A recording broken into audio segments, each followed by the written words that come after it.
नमस्कार। आज हम मानव शरीर के एक बेहद ज़रूरी सिस्टम पर गौर कर रहे हैं, केमिकल कोऑर्डिनेशन एंड इंटीग्रेशन। हमने पहले समझा था कि न्यूरल सिस्टम तेजी से कोऑर्डिनेशन करता है, पर असर मतलब शॉर्ट लिव्ड होता है। हाँ बिल्कुल।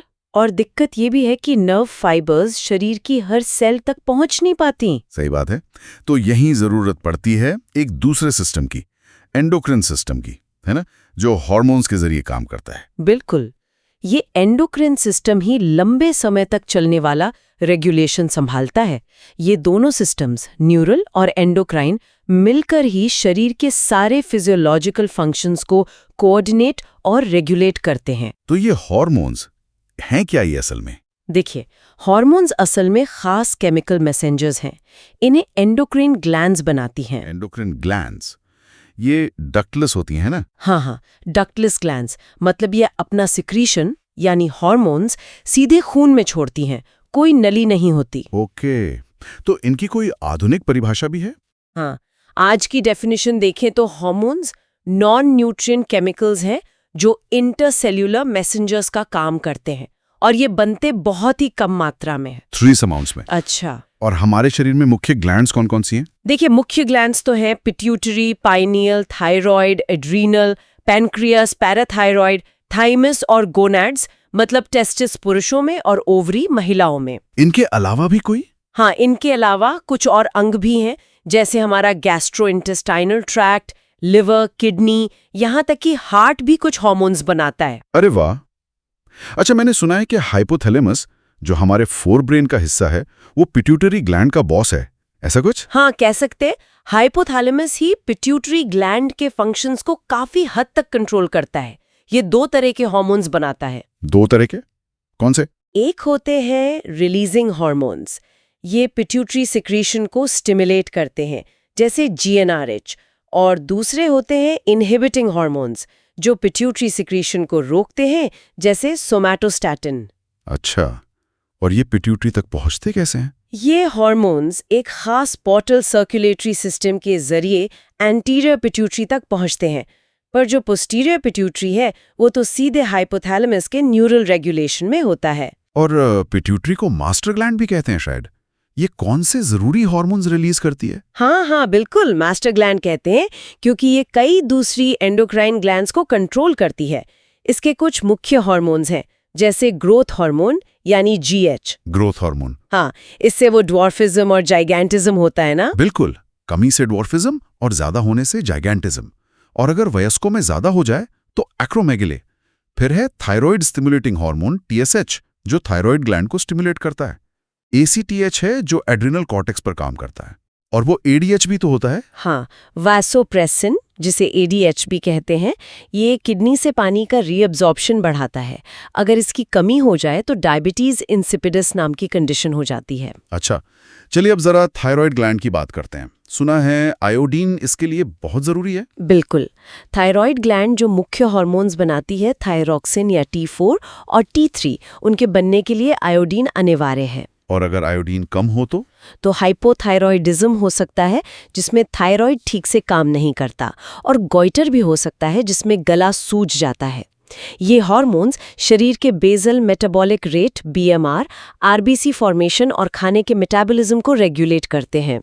थायराइड एक और हार्मोन भी रिलीज करती है, थायरोकैल्सिटोनिन या TCT, जो ब्लड कैल्शियम लेवल कम करता है। कैल्शियम की बात आई तो पैराथायराइड ग्लैंड का क्या काम है फिर? वो भी तो यहीं गले में होती है। हाँ, थायराइड के पीछे ही होती है। पैराथायराइड ग्लैंड रिलीज करती है पैराथॉर्मोन या PTH। ये TCT के बिल्कुल उलट काम करता है। उलट मतलब ये ब्लड कैल्शियम लेवल्स को बढ़ाता है, इसीलिए इसे हाइपर कैल्सीमिक हार्मोन कहते हैं। ये TCT और PTH मिलकर खून में कैल्शियम का बैलेंस बनाए रखते हैं। ठीक है। और एड्रिनल ग्लैंड्स, वो फाइट और फ्लाइट वाले हार्मोन्स यहीं से आते हैं ना, सुना है? हाँ, फाइट और फ्लाइट। एड्रीनल ग्लैंड के अंदरूनी हिस्से, जिसे एड्रीनल मेडुला कहते हैं, उससे निकलते हैं एपिनेफ्रीन और नॉरएपिनेफ्रीन। Emergency hormones. बिल्कुल, इमरजेंसी हार्मोन्स हैं ये। स्ट्रेस या खतरे के समय हमें लड़ने या भागने के लिए तैयार करते हैं।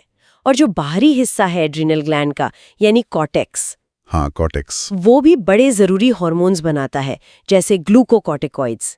इनमें मुख्य है कॉर्टिजोल। कॉर्टिजोल, ये क्या करता है? ये कार्बोहाइड्रेट मेटाबॉलिज्म में मदद करता है और इसका एंटी इन्फ्लेमेटरी असर भी होता है। और दूसरे होते हैं मिनरलोकॉर्टिकॉइड्स, जैसे एल्डोस्टेरॉन, जो शरीर में वाटर और इलेक्ट्रोलाइट्स का बैलेंस देखते हैं। अच्छा, अब आते हैं शरीर में शुगर लेवल्स पर। इसका नियंत्रण कैसे होता है? डायबिटीज का इससे क्या लेना देना है? देखिए, ब्लड शुगर रेगुलेशन का मुख्य जिम्मा पैनक्रियाज का है।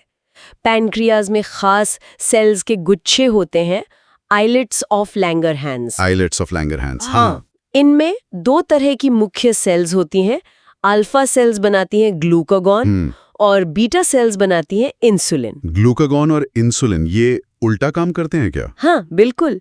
ग्लूकागॉन ब्लड शुगर लेवल बढ़ाता है, इसलिए ये हाइपरग्लाइसेमिक है, और इंसुलिन ब्लड शुगर लेवल घटाता है, तो ये हाइपोग्लाइसेमिक है। और डायबिटीज? अगर इंसुलिन कम बने या शरीर की सेल्स इंसुलिन के प्रति ठीक से रिस्पॉन्ड ना करे, तो ब्लड शुगर लेवल्स बहुत बढ़ जाते हैं। इसी कंडीशन को डायबिटीज मेलिटस कहते हैं। समझ गया। ये तो हुई ग्लैंड्स और उनके हार्मोन्स की बात, पर ये सब काम कैसे करते हैं? मतलब खून में बहते हुए सही जगह पर कैसे पहुंचते हैं? हर सेल पर असर क्यों नहीं डालते? ये बहुत अच्छा सवाल है। यहीं पर हार्मोन एक्शन का मैकेनिज्म आता है। हर हार्मोन के लिए शरीर में कुछ खास टारगेट टिश्यूज होते हैं। Target tissues? हाँ, और इन टारगेट टिश्यूज की सेल्स पर खास प्रोटीन्स होते हैं, जिन्हें कहते हैं हार्मोन रिसेप्टर्स। ये बिल्कुल ताले चाबी की तरह काम करते हैं। ताला चाबी? हाँ। कैसे? हार्मोन हो गई चाबी और रिसेप्टर हो गया ताला। हर हार्मोन चाबी सिर्फ अपने खास रिसेप्टर ताले से ही जुड़ सकता है, और जब ये जुड़ते हैं तभी सेल के अंदर असर होता है। अच्छा, तो ये रिसेप्टर्स कहाँ होते हैं? सेल के ऊपर या अंदर? दोनों जगह हो सकते हैं। कुछ रिसेप्टर्स सेल मेम्ब्रेन पर ही होते हैं। इन्हें मेम्ब्रेन बाउंड रिसेप्टर्स कहते हैं। कौन से हार्मोन्स इनसे जुड़ते हैं? जैसे प्रोटीन हार्मोन्स हैं, इंसुलिन, एडीएच वगैरह। ये हार्मोन्स खुद सेल के अंदर नहीं जाते, ये बाहर रिसेप्टर से जुड़ते हैं और सेल के अंदर एक सिग्नल भेजते हैं। इस सिग्नल को आगे ले जाने के लिए सेल के अंदर दूसरे मॉलिक्यूल्स बनते हैं, जिन्हें सेकेंड मैसेंजर्स कहते हैं, जैसे साइक्लिक एएमपी या कैल्शियम आयंस। ये सेकेंड मैसेंजर्स फिर सेल के अंदर के काम, मतलब सेल्यूलर मेटाबॉलिज्म को बदलते हैं। और दूसरी तरह के रिसेप्टर्स? दूसरी तरह के रिसेप्टर्स सेल के अंदर होते हैं, इंट्रासेल्यूलर रिसेप्टर्स कहते हैं इन्हें।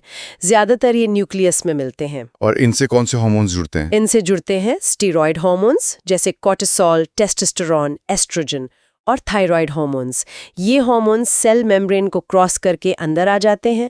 अंदर आकर ये अपने रिसेप्टर से जुड़ते हैं और ये पूरा हार्मोन रिसेप्टर कॉम्प्लेक्स सीधा हमारे जीनोम यानी डीएनए के साथ इंटरैक्ट करता है। डीएनए के साथ? बाप रे। हाँ, ये खास जीन्स के एक्सप्रेशन को कंट्रोल करता है। मतलब ये तय करता है कि कौन से प्रोटीन्स बनेंगे और कब बनेंगे, और इसी से सेल का फंक्शन और फिजियोलॉजी बदल जाती है। तो मतलब ये पूरा एंडोक्राइन सिस्टम, ये हार्मोन्स और उनके रिसेप्टर्स, ये हमारे न्यूरल सिस्टम के साथ मिलकर शरीर के लगभग हर फंक्शन को, metabolism, growth, mood, immunity, reproduction, सब कुछ रेगुलेट करते हैं। वाकई एक बहुत ही महीन और जटिल सिस्टम है ये। बिल्कुल सही। और हर हार्मोन का अपने स्पेसिफिक रिसेप्टर से ही जुड़ना ये पक्का करता है कि सिग्नल बिल्कुल सही टारगेट टिश्यू तक पहुंचे और जो फिजियोलॉजिकल रिस्पॉन्स चाहिए वो ही मिले। ये कोऑर्डिनेशन हमारे जीवन के लिए बेहद जरूरी है। सोचने वाली बात यह है कि जब ये सिस्टम इतना जरूरी है और इतना फाइनली ट्यून्ड है, तो इसमें जरा सा भी असंतुलन शायद किसी बड़ी बीमारी के पता चलने से भी पहले हमारी रोजमर्रा की सेहत या मूड पर कैसे असर डाल सकता है, इस पर गौर किया जा सकता है।